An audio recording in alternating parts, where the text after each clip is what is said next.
নামাজে সেজদায় চোখ বন্ধ রাখলে কি হতে পারে? অনেকেই আছেন যারা সেজদায় গেলে চোখ বন্ধ রাখেন, রুকুতে থাকলে চোখ বন্ধ রাখেন।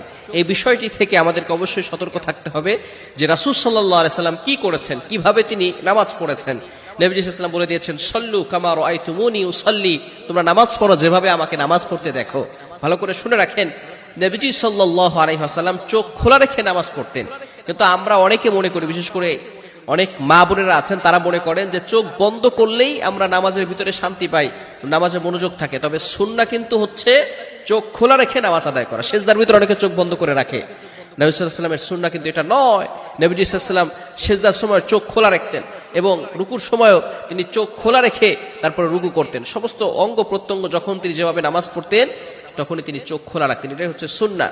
তবে আমরা অনেকেই চোখ বন্ধ করে নামাজ পড়ি। মনে রাখবেন, এটা কিন্তু কিছু কিছু স্কলারগণ বলে দিয়েছেন, যদি সব সময় চোখ বন্ধ করে নামাজ পড়ে, একটা শয়তান আছে যে শয়তান তাকে ধোঁকা দিবে।